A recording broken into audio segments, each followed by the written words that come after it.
दोस्तों, ये बात सच है कि किसी की चीजों को बिना पूछे छूना एवं उसे देखना गलत है। आपने तो कई दफा ये सुना होगा कि किसी व्यक्ति को कोई अनमोल चीज हाथ लगी और वो बहुत अमीर हो गया। ऐसी ही एक चीज में कविता के हाथ लगी, लेकिन वो अमीर नहीं हो सकी। आखिर वो वस्तु थी क्या? मैं इस बात को कब का बता दिया होता, पर यह करना मुझे गलत लग रहा था। आज मैंने बहुत हिम्मत जुटाकर उस सच्चाई से पर्दा उठाने का सोचा है और एक रहस्य आप सबके सामने प्रस्तुत करने जा रहा हूं। आप सबके सामने मैं आज एक ऐसा मंजर पेश करने जा रहा हूं जो इससे पहले आपने नहीं सुना होगा। अगर इसमें मेरी कोई गलती हो तो कृपया आप लोग मुझे माफ भी करें। वर्ष 2004 में कविता अपने कुछ साथियों के साथ पहाड़ी इलाकों को देखने के इरादे से गई थी। अक्सर दोस्त लोग टूर बनाते हैं, घूमने फिरने का प्लान बनाते हैं और फिर निकल जाते हैं आवारा पंछियों की तरह इन जंगलों में और इन वादियों में। इसी तरह का प्लान कविता और उसके दोस्तों का भी था। वो लोग पहाड़ियों के प्राकृतिक छटाओं को देख एक सुखद आश्चर्य का अनुभव कर रहे थे। कविता घूमते हुए अपने साथियों से थोड़ी दूर चली गई थी। उसकी नजर सामने घनी झाड़ियों के बीच एक छोटी सी वस्तु पे पड़ी। कविता सोचने लगी, आखिर ये चीज है क्या?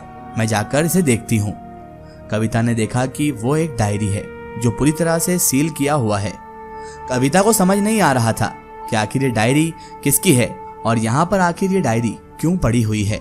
आखिर इस डायरी में इतना क्या छुपा हुआ है कि इसे सील किया गया है।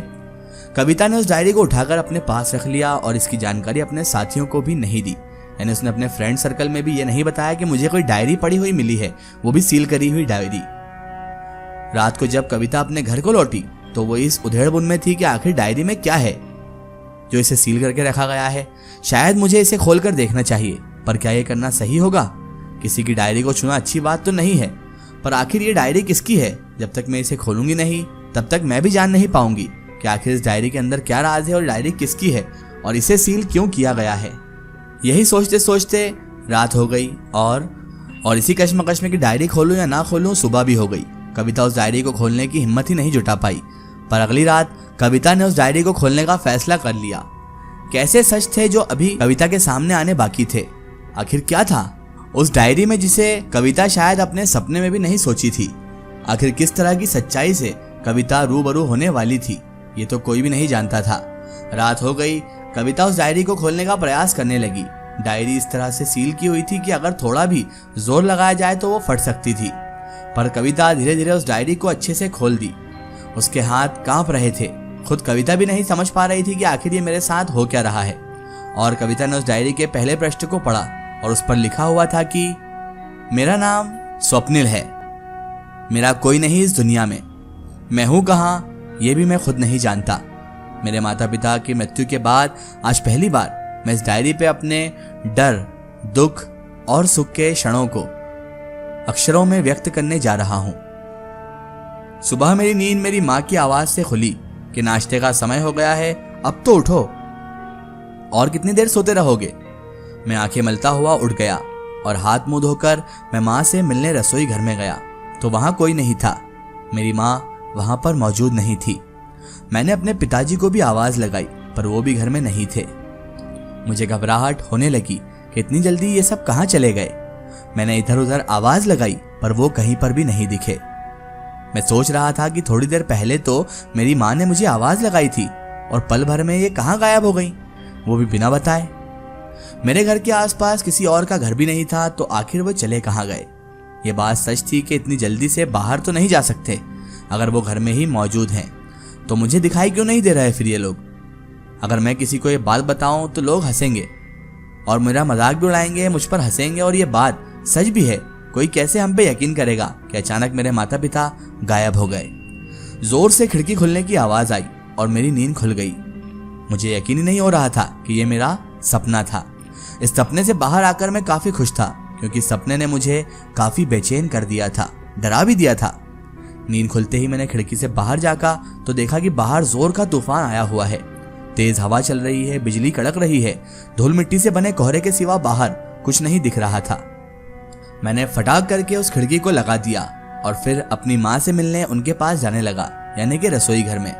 पर यह क्या, माँ तो मुझे कहीं दिख ही नहीं रही थी और मेरे पिताजी भी नहीं दिख रहे थे।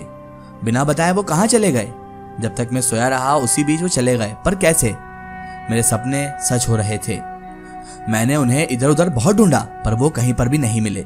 मैं बहुत बेचैन हो गया था। सुबह से ढूंढते हुए दोपहर हो गई पर वो लोग कहीं नहीं दिखे। आखिर ये मेरे साथ क्या हो रहा था? इस तरह की घटना आज तक मेरे साथ नहीं हुई। ये कैसे संभव है कि मेरे माता पिता अचानक से गायब हो जाएं? और मुझे सपना भी इसी का दिखा था। मैंने घर का हर एक सामान देखा पर एकदम उसी जगह पे था जैसे कि पहले। इसका मतलब था कि अगर वे कहीं भी गए हैं तो अपनी ही मर्जी से। मैंने घर से दूर बाहर वाले लोगों से भी पूछा कि आपने मेरे माता पिता को कहीं देखा है, पर वो लोग भी ना में ही उत्तर देने लगे। इस बात से अब मैं काफी आहत हो गया। मुझे घबराहट होने लगी और आखिर मैं ये सोच रहा था कि ये सब हो क्या रहा है? आखिर मेरे साथ ये सब क्या हो रहा है? मैंने सोचा कि रहने देता हूँ, हो सकता है वो कुछ जरूरी काम से कहीं चले गए हों, शायद रात तक वापस आ जाएं। हो सकता है कि कुछ ऐसे भी काम होंगे जिन्हें बताना उन्होंने मुझे उचित नहीं समझा, यानी मुझे उन्होंने बताना उचित नहीं समझा। और कुछ ऐसे काम भी हो सकते हैं क्योंकि आज तक वे ऐसा कभी कुछ नहीं किए। मुझे आज रात तक उनका इंतजार करना ही चाहिए था। रात को मैं अपने बिस्तर पे आराम कर रहा था और धीरे धीरे पलकें मेरी बंद हो रही थी।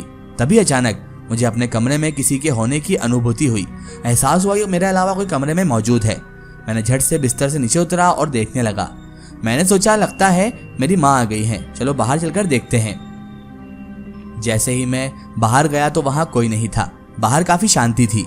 रात काफी हो चुकी थी पर अब तक वो लोग लौटकर नहीं आए। मैं इस बात को पहले तो बहुत हल्के में ले रहा था पर अब ये एक खौफनाक रूप धारण कर चुकी थी और मुझे अंदर ही अंदर डरा रही थी और मुझे खौफ में उलझाते जा रही थी। तभी अचानक मुझे किसी के चलने की आवाज सुनाई दी। मैंने हाथ में एक लैंप लिया और उसके पीछे पीछे जाने लगा। थोड़ी दूर जाने के बाद वो आवाज आनी बंद हो गई। मैंने इधर उधर नजर घुमाई तो वहां एक बहुत ही गहरा कुआं दिखा। मैंने जैसे ही उस कुएं में झांका तो मेरे होश उड़ गए। उस कुएं में मेरे माता पिता की लाशें तैर रही थी। मैं वहीं पर गिर गया। मेरा पूरा शरीर हिलकर रह गया। मैंने सपने में भी नहीं सोचा था कि मेरे साथ ऐसा भी कुछ हो सकता है। मुझे यह दिन देखने को मिल सकता है। मेरे माता पिता की लाश मेरे सामने कुएं में तैर सकती है। मुझे समझ नहीं आ रहा था कि आखिर ये किसकी साजिश है, किसकी साजिश हो सकती है। ऐसे तो वो जानबूझकर इस कुएं में नहीं गिर सकते। तो फिर बात क्या हुई है? मुझे जानना था इनकी मौत के पीछे का सच। मुझे जानना था मेरे माता पिता को किसने मारा। मुझे जानना था कि वो इस कुएं तक कैसे पहुंचे और कुएं के अंदर उन्हें किसने फेंका। ये सब सवाल अब मेरे दिमाग में गुत्थी उलझा रहे थे। मैं कश्मकश में था। तरह तरह के सवाल मेरे दिमाग में आ रहे थे। मैं बहुत घबराया हुआ था, डरा हुआ था और परेशान भी था। रोने का तो मन कर रहा था लेकिन गुस्सा भी आ रहा था कि मेरे माता पिता के साथ आखिर ये किसने किया। एक पल के लिए तो मैंने सोचा कि मेरे माता पिता ही इस दुनिया में नहीं रहे तो मैं जीकर क्या करूंगा। मैं भी इस कुएं में कूदकर जान दे देता हूँ। पर तभी मैंने सोचा जब तक मैं उस कातिल को ना पकड़ लूं जिसने ये सब किया है तब तक मैं चैन से नहीं रहूंगा। इसका एक स्टोरी हम देखेंगे इसके अगले पार्ट में। दोस्तों, अगर आप भी अपनी जिंदगी की कोई सच्ची कहानी या सच्ची घटना हमारे चैनल से शेयर करवाना चाहते हैं और आप चाहते हैं कि आपकी स्टोरी भी माय स्टोरी बुक चैनल से शेयर हो तो आप हमें हमारे फेसबुक पेज पर कांटेक्ट कर सकते हैं और अपनी स्टोरी वहां पर हमें बता सकते हैं।